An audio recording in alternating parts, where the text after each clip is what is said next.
Hello everyone. Today we are going to discuss section 167. 167 section is very important for the means point of view. Pre के लिए भी है, pre के लिए कुछ टाइम पीरियड्स दिए गए हैं यहाँ पे, वो इम्पॉर्टेंट हैं। कुछ ऑफेंसेस की पनिशमेंट दी गई कि कितने दिन में maximum chargesheet police report file होनी चाहिए in case of punishable up to such and 60 days या 90 डेज एज द केस में भी। वो टाइम पीरियड्स प्री के लिए बहुत इंपॉर्टेंट हैं, बट मेंस के लिए ये बहुत ज़्यादा इंपॉर्टेंट है। पिछला लेक्चर हमने सेक्शन 57 पे किया था, जिसके सॉरी जिसके accordingly 24 hour was the maximum time period for which the accuse can be kept in custody by the police official if he has been arrested in a non cognizable case। जो non cognizable case में arrest होता है तो 24 hours is the maximum time period. Within 24 hours the police officer has to produce the accused before the judicial magistrate. अब वो 24 our के बाद जो हम पुलिस रिमांड का टर्म सुनते हैं आम नॉर्मल में कि अक्यूज पुलिस को रिमांड मिल गया, पुलिस गॉट द कस्टडी, तो वो टाइम पीरियड है मैक्सिमम 15 दिन का दिया हुआ है हमारे लॉ में। तो उसके बारे में 167 है, क्योंकि 24 आवर्स जो सेक्शन 57 में दिया गया टाइम पीरियड, उसके एक्सपायर होने के बाद पुलिस कस्टडी हो ही नहीं सकती without the permission of the court. तो अगर वो करता है विदाउट द परमिशन, वो इलीगल कस्टडी होगी, रॉन्गफुल डिटेंशन होगी।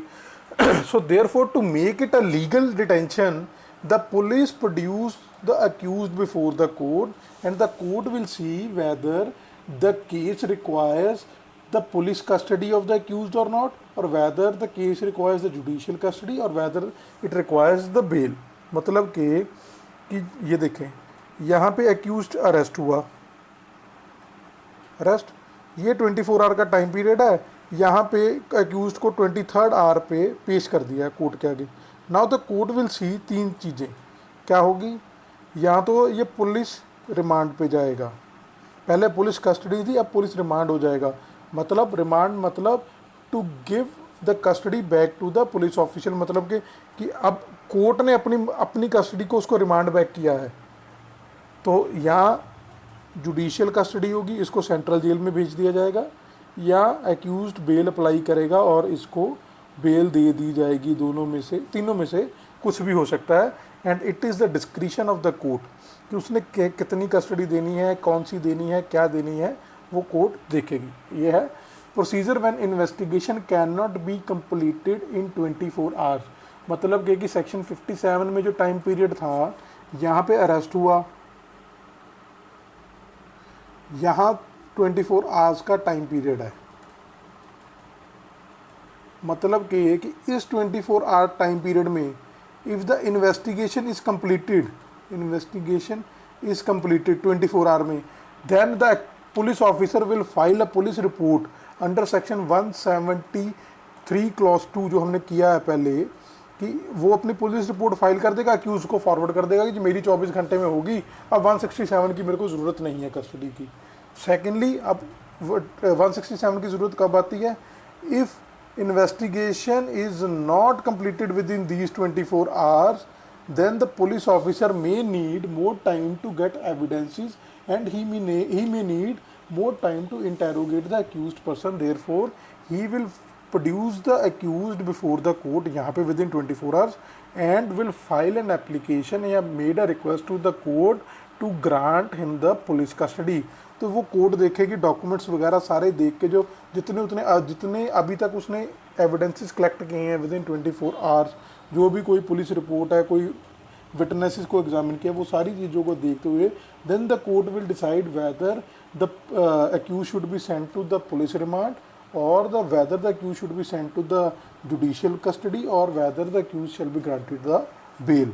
हम रीड करते हैं section 167। It states whenever any person is arrested and detained in custody and it appears that investigation cannot be completed within the period of 24 hours fixed by section 57, कि मतलब कि IO को लगता है कि he shall not complete the investigation within 24 hours as provided in section 57 and there are grounds for believing that the accusation or information is well founded, the officer in charge of the police station or the police officer making the investigation, if he is not below the rank of sub inspector, shall forthwith transmit to the nearest judicial magistrate a copy of the entire entries in the diary hereinafter prescribed relating to the case, and shall at the same time forward the accused to such magistrate. वही बात कि वो अपने सारे document जो अभी तक collect किए हैं और अक्यूज को फॉरवर्ड करेगी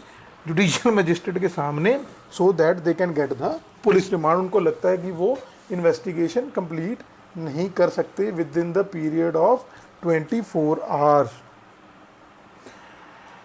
जो ये है ना सेक्शन 167 में दे आर स्टेटिंग दैट कि any officer that is who can arrest, so it can be said to be a police officer including custom officer और फेमा ऑफिसर ऑल्सो. मीन अगर कस्टम ऑफिसर, जिस police officer के power to arrest है तो वो 24 घंटे के अंदर नहीं लेता, पुलिस ऑफिसर ही नहीं अकेला. अगर फेमा के ऑफिसर ने फॉरेन एक्सचेंज के ऑफेंसेस हैं, उसके अंदर किसी को अरेस्ट किया गया फेमा के ऑफिसर ने या कोई कस्टम ऑफिसर ने एयरपोर्ट पे अरेस्ट किया है, then also those officer can not retain a person more than 24 hours. 57 का प्रोविजन उनके ऊपर भी लगेगा और उनको भी 24 आवर्स के बीच में अंडर सेक्शन 167 अक्यूज्ड को फॉरवर्ड करना पड़ेगा जुडिशियल मजिस्ट्रेट के सामने. नाउ द क्वेश्चन अराइजेज, यहाँ पे उन्होंने लिखा है एंट्रीज इन द डायरी, कि जो पुलिस डायरी के अंदर जो एंट्रीज की गई हैं वो आईओ या पुलिस ऑफिसर इन चार्ज वो रख देगा. बट फेमा के केस में या अपना कस्टम ऑफिसर के केस में डायरी तो उनके पास नहीं होगी, वो जितने भी डॉक्यूमेंट्स कलेक्ट किए हैं वो जुडिशियल मजिस्ट्रेट को सप्लाई कर देंगे. उसके बेसिस पे जुडिशियल मजिस्ट्रेट आगे डिसाइड करेगा. The magistrate to whom an accused person is forwarded under this section may, whether he has or has not jurisdiction to try the case, from time to time authorize the detention of the accused in such custody as such magistrate thinks fit. In such custody मतलब कि कौन सी custody, it can, यहाँ पे लिखा है इन्होंने the detention of the accused in such custody, मतलब वो वाली कस्टडी जो जुडिशियल मजिस्ट्रेट को ठीक लगे. It can B police custody या पुलिस रिमांड, जुडिशियल कस्टडी, दोनों में से कोई भी हो सकती है. बेल तो दे ही सकता है, बेल के केस में वो कस्टडी में तो होगा नहीं, तो कोई भी कस्टडी में रख सकता है.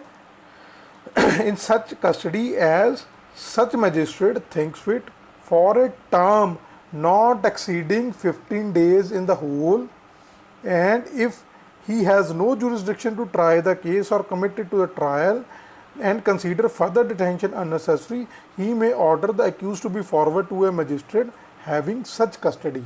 मतलब कि सपोज करो दो तरह के मजिस्ट्रेट के सामने हो सकता है, या तो इलाका मजिस्ट्रेट होगा जिसके पास केस होगा, या इलाका मजिस्ट्रेट छुट्टी पे है तो ड्यूटी मजिस्ट्रेट के सामने होगा जो इसके पास ट्राई करने की पावर तो नहीं है, but he is a duty magistrate. उस केस में जो कस्टडी है वो कितने दिन की, पहले तो 15 दिन की कस्टडी हो सकती है, जिस केस में either of the such custody लिखा है उन्होंने कि कोई भी कस्टडी हो सकती है पहले 15 दिन. सपोज करो यहाँ पे एक्यूज्ड को अपीयर किया गया और ये 15 दिन का टाइम पीरियड है, 15 days. इसमें जज की मर्जी है, वो चाहे तो 15 के 15 दिन पुलिस कस्टडी दे दे, चाहे 15 में से एक दिन भी पुलिस कस्टडी ना दे, जुडिशियल कस्टडी में भेज दे. या हो सकता है कि 5 दिन के लिए पुलिस कस्टडी दे दी, उसके बाद जब पेश किया और 7 दिन के लिए उसको फिर जुडिशियल कस्टडी में भेज दिया, 7 दिन बाद जब पेश किया 7 और 5 12 और आगे 3 दिन के लिए फिर पुलिस कस्टडी दे दी. यहाँ कोर्ट क्या कर सकती है, ये 15 दिन है, 1 दिन के लिए पुलिस कस्टडी दी और 14 दिन के लिए जुडिशियल कस्टडी में भेज दिया. It is the discretion of the judicial magistrate. और आगे क्या कहते हैं, सपोज करो कि इलाका मजिस्ट्रेट नहीं है, वो 3 दिन के लिए नहीं है, ये है एक्यूज को जब अपीयर किया गया और ये 3 days है. इन 3 days में जो इलाका मजिस्ट्रेट छुट्टी पे ड्यूटी मजिस्ट्रेट के पास पेश किया गया, उसकी मर्जी है चाहे वो पुलिस कस्टडी दे या judicial custody they.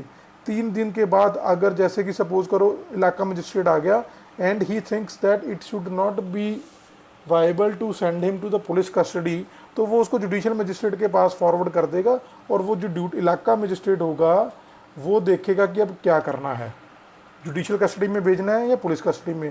Keep one thing in mind, जो ये 15 दिन है पहले, इन 15 दिन में ही पुलिस कस्टडी हो सकती है, सॉरी, इन 15 दिन में ही पुलिस कस्टडी हो सकती है। After expiry of 50 days there can not be any police custody, it shall be a judicial custody only. आगे क्या कहते हैं, provided that the magistrate may authorise the detention of accuse person otherwise than in custody of the police beyond the 15 days. ये वैसे मैं आपको proviso बाद में कराता हूँ, पहले थोड़ा सा आगे और डिस्कस करते हैं। ये विद रिगार्ड टू आगे डिफ़ॉल्ट बेल के साथ हो जाएगा। सपोज करो कि पहले तो बात सेक्शन 57 का जो टाइम पीरियड है 24 आवर्स वाइल कैलकुलेटिंग 15 डेज, वो इंक्लूड नहीं होगा। सपोज करो यहाँ पे अरेस्ट हुआ, ये 24 आवर्स हैं, यहाँ पे एक्यूज को अपीयर किया गया, 15 डेज यहाँ से शुरू होंगे, 15 डेज, ये वाला टाइम पीरियड 15 डेज में इंक्लूड नहीं होगा। Keep one thing in mind, ये 24 आवर सेक्शन 157 के हैं, ये 167 के 15 डेज में इंक्लूड नहीं होंगे। Keep one thing in mind. तो जो 24 आवर का टाइम है, जब अक्यूज्ड को अपीयर किया गया मजिस्ट्रेट के सामने, तब से 15 दिन का टाइम पीरियड मिलेगा। जो इनिशियल 24 आवर्स हैं उनको कैलकुलेट नहीं किया जाएगा। सपोज करो एक और एग्जांपल करते हैं इसमें,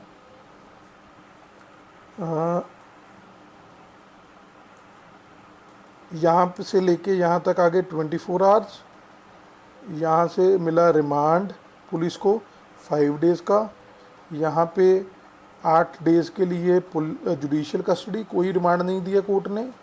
फिर कोर्ट ने रिमांड अलाउ किया 5 डेज़ का, 8.13.18, ये ज़्यादा दिन हो गए, ये हम यहाँ पे इसको 8.13 सॉरी डिलीट हो गई, दोबारा करते हैं। यहाँ पे 24 आवर्स का टाइम पीरियड है, यहाँ पे पुलिस रिमांड मिला फॉर 5 डेज़, यहाँ पे no remand means judicial custody for 8 days. Suppose करो अब आगे कितना मिलेगा, यहाँ पे 15 दिन ख़त्म हो गए, 15 डेज़, यहाँ पे बचे 2 दिन। तो ये जो 15 दिन से पहले ही पुलिस रिमांड मिल सकता है, इसके बाद हमेशा के लिए पुलिस कस्टडी होगी, इसके बाद पुलिस रिमांड नहीं हो सकता। अब क्या होता है, कई बार सपोज करो कि यहाँ पे एक एफआईआर हुई थेफ्ट की, कि accused has committed a theft, तो यहाँ पे 15 दिन का टाइम था, 5 दिन के बीच अंदर उनको मिल गई स्टोलन प्रॉपर्टी, उन्होंने रिसीव कर दी, बाकी ये जुडिशियल कस्टडी दे दी। जुडिशियल मजिस्ट्रेट ने बोला कि आपको सामान तो मिल गया, अब इसकी कस्टडी क्या करनी है, तो इसको जुडिशियल कस्टडी में भेज दिया। 15 दिन एक्सपायर्ड हो गए। यहाँ पे 20वें दिन 20th डे को वो क्या कहते हैं कि it was also find that कि एक्यूज ने मर्डर भी किया है जी उस बंदे का जिसके घर से किया है, अब उसकी हमें लाश मिली है। तो यहाँ से पुलिस मांगती है जी कि हमें आगे रिमांड दे दो। Here the police can not get the remand after expiry of 15 days, नहीं मिलेगा, बिकॉज एक ही एफआईआर के अंडर सेक्शन 302 ऐड हुआ है, नई एफआईआर नहीं है।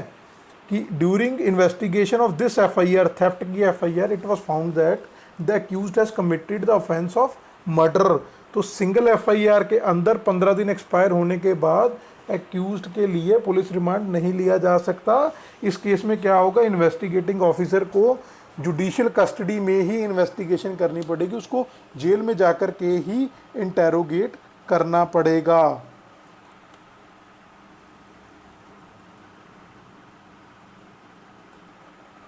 आगे प्रोवाइजो क्या कहता है, provided that the magistrate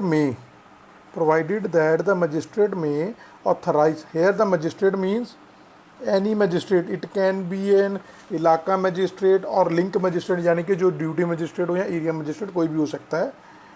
the magistrate may authorise the detention of the accused person otherwise than in custody of the police, कि वो 15 दिन के बाद custody shall be of otherwise than police custody, मतलब कि जुडिशियल कस्टडी बचती है, beyond the period of 15 days if he satisfied that adequate ground exist exist for doing so, but no magistrate shall authorize. Here they have used the word shall, मतलब कि जो time period नीचे दिया गया है उसके एक्सपायरेशन के बाद जुडिशियल कस्टडी भी नहीं हो सकती. Magistrate shall authorise the detention of the accused person in custody under this paragraph for a total period exceeding 90 days where the investigation relates to an offence punishable with death, imprisonment for life, or for imprisonment for a term not less than 10 years. Second clause, 60 days where the investigation relates to any offence. मतलब कि suppose करो यहाँ से 15 दिन आगे, 15 दिन expire होने के बाद it shall be a judicial custody, अगर जुडिशियल मजिस्ट्रेट को लगता है कि सफिशिएंट ग्राउंड है उसको कस्टडी में रखने के. अगर नहीं है तो बेल दे देगा, अगर है तो जुडिशियल कस्टडी होगी, पुलिस कस्टडी नहीं होगी. वो कितनी होगी? वो या तो होगी 90 डेज या होगी 60 डेज. 90 डेज उन केसेस में जिनकी पनिशमेंट या तो लाइफ इम्प्रिजनमेंट है या उनकी डेथ है या पनिशेबल मोर देन 10 ईयर्स है, मीन्स 10 साल से ज़्यादा की पनिशमेंट प्रोवाइड की गई है. बाकी 60 डेज़ किस केसेस में होगी? जिनकी पनिशमेंट अप टू 10 ईयर्स है, कि जिनकी पनिशमेंट 10 साल या 10 साल से कम है. उन केसेस में आप मैक्सिममली जुडिशियल कस्टडी में 60 डेज़ के लिए रख सकते हो. और अगर उस 10 साल से ज़्यादा है पनिशमेंट या लाइफ इम्प्रिजनमेंट है या डेथ पेनल्टी है, इन दूस cases the judicial custody can be maximum for a period of 90 days. इससे ज़्यादा जुडिशियल कस्टडी में आप नहीं रख सकते. सपोज करो कि 60 या 90 डेज एक्सपायर हो गए, तो उस केस में the concept come out is of a default bell. मतलब कि 60 या 90 डेज में पुलिस रिपोर्ट नहीं आई तो आप जुडिशियल कस्टडी को एक्सटेंड नहीं कर सकते, and the accused will get a right to get the default bail. Default bail का मतलब ये है कि पुलिस के ऊपर डिफ़ॉल्ट है कि उसने investigation with in this time frame में नहीं की 60 या 90 डेज़ के ऊपर, तो मेरा राइट है जी मेरे को कस्टडी से बाहर निकालो.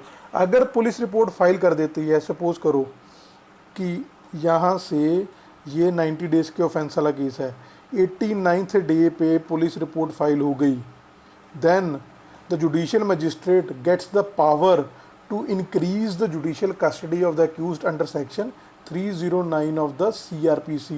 309 के अंडर जुडिशियल मजिस्ट्रेट के पास पावर आ जाती है, वो उसकी कस्टडी को एक्सटेंड कर सकता है बियॉन्ड 90 डेज. तो टिल ट्रायल तक, ट्रायल के कंक्लूजन तक उसकी कस्टडी रखी जा सकती है. वो आगे हम डिस्कस करेंगे कैसे है. पर अगर 89th में या 90th day on the last day अगर वो पुलिस रिपोर्ट फाइल कर देते हैं, चलान फाइल कर देते हैं, तो उस केस में भी जुडिशियल मजिस्ट्रेट उसकी कस्टडी एक्सटेंड कर सकता है. इफ़ इन केस 90 डेज़ के अंडर विद इन या 60 डेज या 90 डेज एज द केस में भी चलान नहीं फाइल होता है, then the accused shall get the right to get the default bail, to get the bail from the court, and the court will see whether the challan has been filed or not before the date of filing of the application. If not filed, the court shall give the bail to the accused. Court को देनी पड़ेगी, court के पास discretion नहीं रहेगी, court को देनी ही पड़ेगी. मैं आपको बताता हूँ कैसे कैसे है. एक तो कंडीशन डिफ़ॉल्ट बेल की ये है कि जो अगर 60 डेज़ या 90 डेज़ कुछ भी होता है, जब वो एक्सपायर हो जाते हैं, तो सपोज़ करो ये यहाँ पे एक्सपायर हो गए, अगले दिन ही उसने एप्लीकेशन लगा दी, अगले दिन ही एप्लीकेशन लगा दी और उससे अगले दिन पुलिस रिपोर्ट आई, तब तो अक्यूज़ का राइट डिफ़ॉल्ट बेल का वायलेट नहीं होगा, डिफीट नहीं होगा, तो उसको डिफ़ॉल्ट बेल मिल जाएगी. अगर सपोज करो यहाँ पे आई, यहाँ पे 60 डेज़ और 90 डेज़ ख़त्म हो रहे थे, एक्यूज ने बेल नहीं एप्लीकेशन नहीं लगाई और यहाँ पे पुलिस रिपोर्ट आ गई. If the accused has not filed an application for default bail after the expiry of 60 or 90 days and police report comes, then the right of the default bail will be defeated. उसको application लगानी ज़रूरी है, application लगानी बहुत ज़रूरी है. एक case क्या हो सकता है, सपोज करो ये 90 डेज़ का है, एक्सपायर हो गए, यहाँ पे एप्लीकेशन फ़ाइल की, कोर्ट ने यहाँ पे रिजेक्ट कर दिया एप्लीकेशन, और यहाँ पे वो अपील में चला गया, यहाँ पे अपील पेंडिंग थी और यहाँ पेंडेंसी ऑफ अपील में पुलिस रिपोर्ट फाइल कर दी गई। In that case also his right will not be defeated. अगर एपेलेट कोर्ट उसकी एप्लीकेशन अलाउ करती है, merely filing of the police report during the pendency of the appeal does not violate the right of the accuse to get the default bell.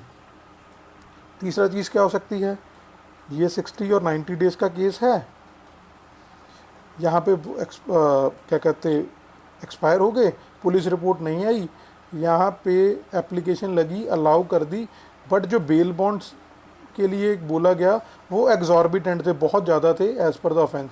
तो इसके regarding जो अक्यूज़ड है उसके पास 440 में सेशन कोर्ट या हाई कोर्ट में अप्लाई करने के लिए राइट होता है कि he can apply to the sessions court या हाई कोर्ट की मेरे ऊपर एग्जॉर्बिटेंट रेट लगाया गया है। अगर कोर्ट मानती है कि हाँ जी एग्जॉर्बिटेंट रेट पे लगाए गए हैं और उसको रिड्यूस करने के लिए बोलती है तो उसका राइट वायलेट नहीं होगा। कि एग्जॉर्बिटेंट है, कोर्ट मानती है तो कोर्ट बोलेगी आप इतनी बेल अमाउंट दे दो, एग्जॉर्बिटेंट है तो आपके राइट ठीक है। But if the court finds that कि इसने एक टेक्निकली ट्रिकली टाइम बाय करने के लिए किया है कि इसके पास बेल बॉन्ड्स नहीं थे, एप्लीकेशन इसकी अलाउ हो गई है पर इसने जानबूझ के 440 की अपील की है ताकि थोड़ा सा टाइम बाय कर सके, एग्जॉर्बिटेंट नहीं है, इन दैट केस अगर इन बिटवीन पुलिस रिपोर्ट आ जाती है his right will get defeated, उसका राइट डिफीट हो जाएगा।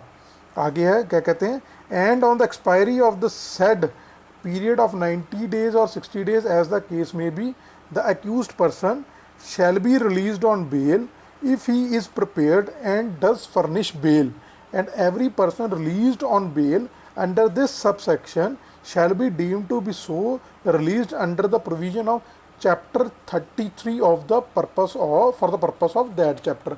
मतलब कि जो उसकी बेल होगी उसको डीम किया जाएगा, चैप्टर 33 में बेल दी गई है, chapter 33 deals with the bails, उसमें बेलेबल नॉन बेलेबल सभी के हैं।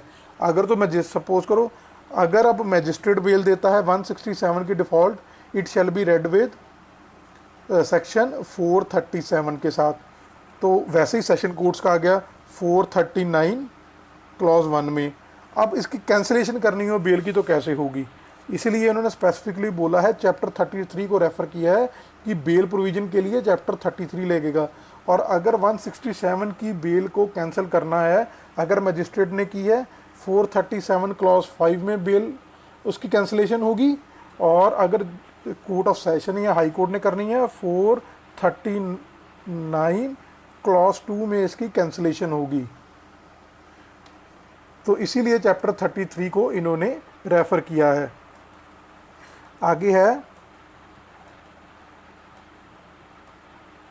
No magistrate shall authorise detention of the accused in custody of the police under this section unless the accused is produced before him in person for the first time and subsequently every time till accused remains in the custody of police, but the magistrate may extend further detention in the judicial custody on production of the accused either in person और through the medium of electronic video linkage. मतलब कि अगर तो accused police custody में है तो उसकी जो डिटेंशन है पुलिस कस्टडी में तब तक नहीं इंक्रीज़ की जाएगी जब तक उसको पेश ना किया जाए। इसका पर्पस ये है कि जुडिशियल मजिस्ट्रेट देखा कि उससे वहाँ पे मारपीट तो नहीं की जा रही, उसको ज़्यादा वो तो नहीं किया जा रहा कि 3rd डिग्री वगैरह टॉर्चर तो नहीं किया जा रहा, वो चीज़ देखने के लिए।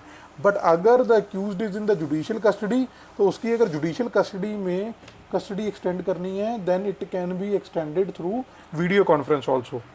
No magistrate of the second class not specifically empowered in this behalf by the High Court shall authorize the detention in the custody of the police। मतलब कि जो जुडिशियल मजिस्ट्रेट सेकंड क्लास है he shall not grant the police custody unless he has been authorized by the High Court।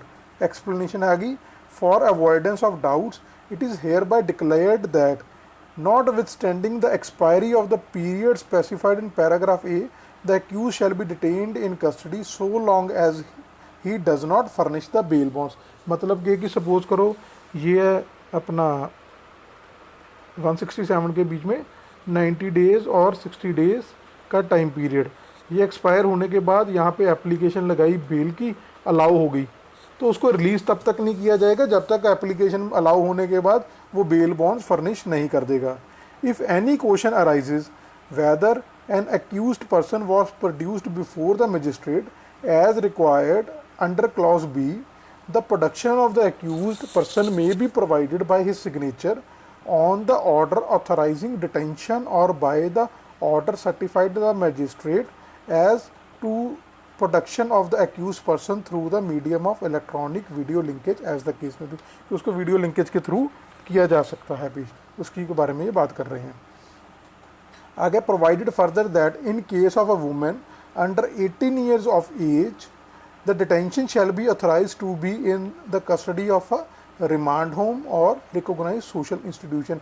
कि अगर women है under as of 18 years है, उसकी detention या रिमांड होगी रिमांड होम में या रिकॉग्नाइज सोशल इंस्टीट्यूशन में। आगे है not with standing anything contained in subsection 1 और subsection 2, the officer in charge of the police station or the police officer making the investigation, if he is not below the rank of sub inspector, may, where a judicial magistrate is not available, नहीं है available, transmit to the nearest executive magistrate कि जो accused को 24 hours में पेश करना है, उस केस में judicial magistrate available नहीं है, then he will produce the accused before the executive magistrate on whom the powers of a judicial magistrate और metropolitan magistrate have been conferred, जिसके ऊपर जिसको पावर्स दी गई हैं इन दोनों मजिस्ट्रेट्स की। A copy of the entry in the diary, वही चीज़ डायरी पुलिस डायरी देगा।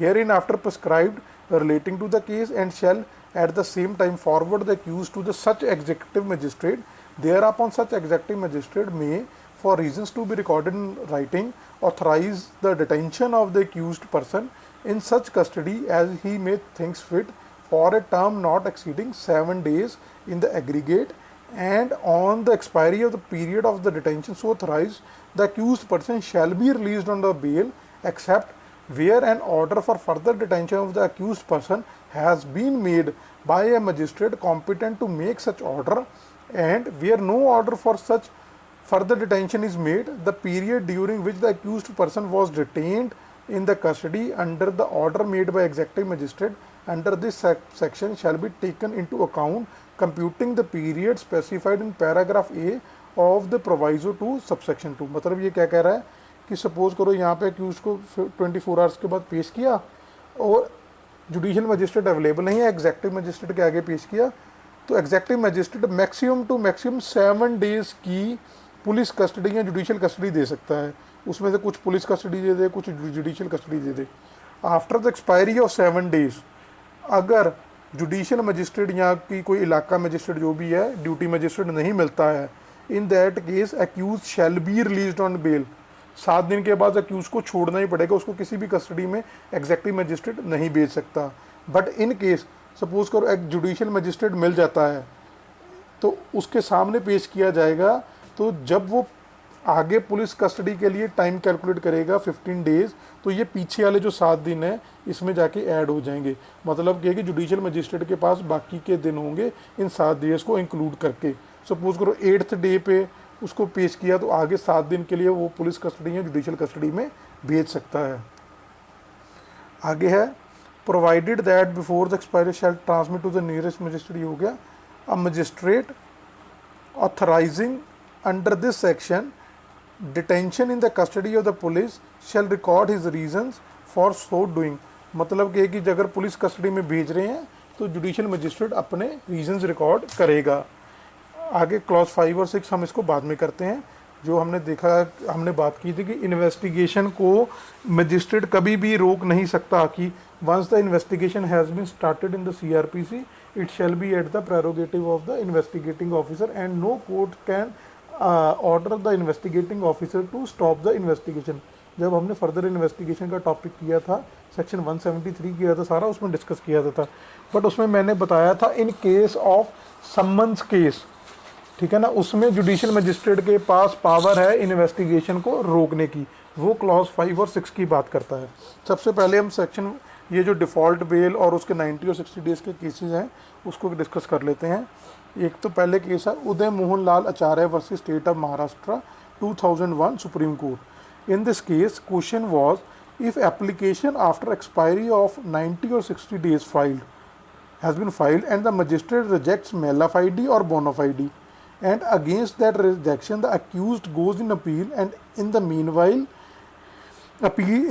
during the pendency of the appeal a charge sheet has been filed by the police officials whether the accused right of the accused shall be defeated or not। वही बात कि अगर appeal में जाके during the pendency of appeal, जैसे हमने bonds की बात की थी, हम वही बात करते हैं कि अगर एप्लीकेशन को रिजेक्ट कर दिया बोनाफाइडी और मेलाफाइडी तो क्या एक्यूज्ड का राइट डिफीट हो जाएगा ड्यूरिंग द पेंडेंसी ऑफ, अगर अपील फाइल होती है, no, the right of the accuse will not be defeated. Court देखेगी अगर उसका एप्लीकेशन बनती है तो उसको अलाउ कर देगी। सेकेंडली पर्पस क्या है, the purpose of presentation has not been laid down in section 167, rather it is implicit that the present means जो अक्यूज को प्रेजेंट किया जाता है उसका पर्पस क्या है। The purpose of presentation has not been laid down in section 167, rather it is implicit that presentation और protection has to be done for the purpose of avoiding any illegal detention of the accused. मतलब कि 24 घंटे expire होने के बाद between पहले accused को क्यों पेश किया जाता है, सो दैट उसकी कस्टडी को इलीगल कस्टडी ना रहे और आगे उसको लीगली बनाया जा सके। आगे केस है directorate of enforcement versus Deepak Mahajan 1994। इसमें सुप्रीम कोर्ट ने क्या कहा, it was held that the word police officer as used in section 167 clause 1 has to be read liberally and in such cases the production has to be made even by the customs officers, the FARA officers or any other similar officer in any special criminal law. Such officer also cannot detain in custody beyond the period of 24 hours. Since such officer do not prepare case diary, they will have to produce any document that may have prepared in the course of investigation। वही बात हमने जो पहले discuss की थी कि अगर फेरा या कस्टम ऑफिसर ने अरेस्ट किया है तो वो भी 24 घंटे से ज़्यादा नहीं रख सकता। पुलिस तो पुलिस डायरी पेश कर देगी, बट उसको उसने जो डॉक्यूमेंट्स कलेक्ट किए हैं वो जुडिशियल मजिस्ट्रेट को देने पड़ेंगे। आगे केस आता है एक CBI special investigation cell 1 versus Anupam J Kulkarni 1992 supreme court. इसमें कोर्ट ने क्या हेल्ड किया है, after the expiry of 15 days the magistrate can still grant further custody, that is only judicial custody for a period of 90 or 60 days as the case may be, inclusive of 15 days initial. This custody after 15 days has to be only judicial custody. The magistrate does not have the power to grant any custody after the expiration of 60 or 90 days as long as the investigation is going on. The maximum custody as per section 167 in investigation stage can only up till 60 or 90 days. The magistrate acquires the power of further custody only if the inquiry in the matter has started, and that will happen only after filing of the police report or charge sheet। मतलब कि सबसे पहले तो अगर हमने 90 days calculate करने हैं 90 days, तो इसमें जो पहले दिन के 15 दिन है पुलिस कस्टडी या जुडिशियल कस्टडी कुछ भी हो सकती है जो हमने डिस्कस की है। 15 दिन एक्सपायर होने के बाद वो जुडिशियल कस्टडी होगी, वो मैक्सिमम कितनी होगी, अगर तो 60 डेज़ का है तो 45 मतलब कि 60 डेज़, और अगर 90 डेज़ का 50 प्लस 75 डेज़। ये जो 75 और 45 डेज़ है ये हमेशा ही जुडिशियल कस्टडी होगी, इसमें पुलिस कस्टडी हो ही नहीं सकती।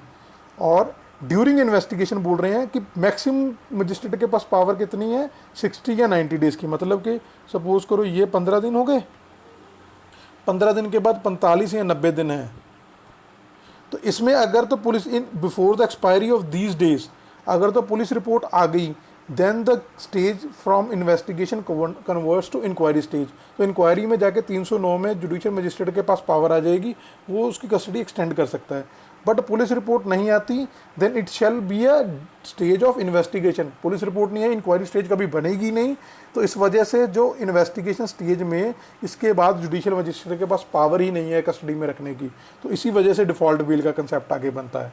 अगर पुलिस रिपोर्ट आ जाती है तो investigation stage converts into the inquiry stage. Inquiry stage में 309 में पावर आ जाती है आगे जुडिशियल मजिस्ट्रेट के पास।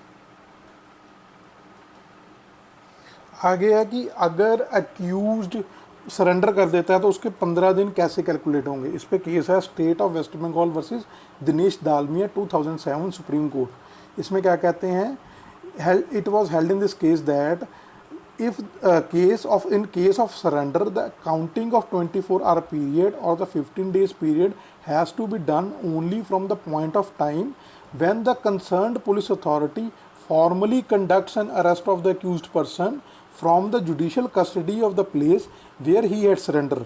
It is only after such formal arrest upon production warrant the 24-hour commences. However, the commutation time in travel time will be excluded. मतलब कि suppose करो यहाँ पे उसने सरेंडर किया, यहाँ पे फॉर्मल अरेस्ट हुई, तो 24 आवर्स और 15 डेज़ का टाइम पीरियड यहाँ से शुरू होगा उसका, ना कि ये टाइम पीरियड भी कैलकुलेट होगा। यहाँ पे फॉर्मल अरेस्ट हुई, 24 आवर पीरियड यहाँ पे शुरू हुए, 24 एक्सपायर होने से पहले पेश कर दिया और उससे आगे 15 दिन यहाँ से शुरू होंगे। ये टाइम पीरियड हम उसमें इंक्लूड नहीं करेंगे। आगे इसमें 2017 का केस है, बड़ा इंपॉर्टेंट है। जो ये अनॉमली आगे चल रही थी कि अप टू 10 ईयर्स और पनिशेबल है मोर देन 10 ईयर्स, उसमें 90 डेज लिखेंगे या 60 डेज, उसके ऊपर केस है Rakesh Kumar Paul versus state of Assam 2017 supreme court. इसमें कोर्ट ने क्या हेल्ड किया है, अंडर सेक्शन 167 और 2 of CRPC if the offence is punishable with an imprisonment up to 10 years, कि जो तो 10 साल तक के लिए, चाहे 9 साल 9 महीने 1 दिन हो, अप टू 10 ईयर्स, जितनी मर्जी हो, अप टू 10 ईयर्स तक की अगर ऑफेंस पनिशेबल है, then on default of filing of chargesheet by police gives the right to bail on expiration of 60 days. अगर तो 10 साल तक के लिए पनिशेबल है तो 60 डेज़ का टाइम पीरियड है पुलिस के पास चार्जशीट फाइल करने का, नहीं करती तो डिफ़ॉल्ट बेल का राइट अराइज हो जाएगा। Those cases would fall under the category of 90 days which are punishable with death, life imprisonment और with maximum minimum of 10 years punishment. मतलब कि जिनमें डेथ, लाइफ इम्प्रिजनमेंट दी गई है या मिनिमम पनिशमेंट 10 साल की दी गई है, उन ऑफेंसेस में 90 डेज लगेंगे, पुलिस रिपोर्ट 90 डेज में लानी पड़ेगी। In a case in which one of the punishment is death और life imprisonment but the minimum punishment is provided less than 10 years, those cases will also fall under 90 days category irrespective of the fact that minimum punishment is less than 10 years। मतलब कि उसमें maximum punishment life imprisonment है या death है, minimum imprisonment suppose करो 7 साल तक की ये दी थी, तो उसमें हम लाइफ इम्प्रिजनमेंट और डेथ को देखेंगे तो उसके अकॉर्डिंगली 90 डेज होंगे। आगे अब ड्यूरिंग ये कोविड के कोरोना के चलते हुए केरला हाई कोर्ट में क्वेश्चन अराइज हुआ कि जो 60 और 90 डेज़ का टाइम पीरियड है ड्यूरिंग लॉकडाउन पीरियड पुलिस को एक्सटेंशन मिलेगी या नहीं मिलेगी। उसमें सबसे पहले आप साइटेशन ढूंढ लीजिएगा, आपको इजीली मिल जाएगा, बहुत न्यूज़ में रहा है ये। एक सिंगल जज का ओपिनियन था कि ड्यूरिंग कोरोना जो पुलिस ऑफिशियल्स हैं वहाँ पे कोरोना की ड्यूटी पे अपना क्या कहते लगे हुए हैं, इस वजह से ये 60 और 90 डेज़ के केसेस में उनको एक्सटेंशन मिलनी चाहिए और मिलेगी। उसके 2 के 3 दिन बाद एक नई जजमेंट आई केरला हाई कोर्ट की, जिसमें सिंगल बेंच ने कहा कि जब पुलिस वाले अरेस्ट कर रहे हैं सभी को, FIR लॉन्च कर रहे हैं, तो इन्वेस्टिगेशन क्यों नहीं कर सकते। तो इस जो सेक्शन 167 की जो टाइम पीरियड है वो मैंडेटरी है, उसमें पुलिस को एक्सटेंशन नहीं मिलेगी 60 और 90 डेज एज द केस में भी। अगर पुलिस ने even if during the lockdown police ने चालान नहीं फाइल किया तो एक्यूज के पास राइट आ जाएगा डिफ़ॉल्ट बेल का। दो इस वजह से दोनों की कॉन्ट्राडिक्टरी जजमेंट्स आ गई। इन कॉन्ट्राडिक्शंस को दूर करने के लिए हाई कोर्ट ने एक हायर बेंच बिठाया, डबल बेंच बिठाया, और उसने डिसाइड किया, जो सब्सिक्वेंट जज ने डिसाइड किया था कि पुलिस को 167 में ड्यूरिंग लॉकडाउन एक्सटेंशन नहीं मिलेगी और पुलिस को 60 और 90 डेज एज अ केस में जब से एक्यूज अरेस्ट हुआ है उससे 60 और 90 डेज़ के अंदर उसने अगर पुलिस ने चार्जशीट नहीं फाइल की है, इवन इफ कोरोना की वजह से लॉकडाउन हो गया, तो एक्यूज के पास राइट आ जाएगा डिफ़ॉल्ट बेल का। एक बार उन जजमेंट्स को आप रेफ़र कर लीजिए, वैसे तो है हाई कोर्ट की, बट अगर आप पेपर में रेफ़र करेंगे तो थोड़ा सा स्कोप एक्सपैंड हो जाएगा उसका। आगे है clause 5, if in any case triable by a magistrate as a summons case the investigation is not concluded within a period of 6 months from the date on which the accused was arrested, the magistrate shall make an order stopping further investigation into the offence unless the officer making the investigation satisfies the magistrate that for a special reasons and in the interest of justice the continuation of the investigation beyond the period of 6 months is necessary।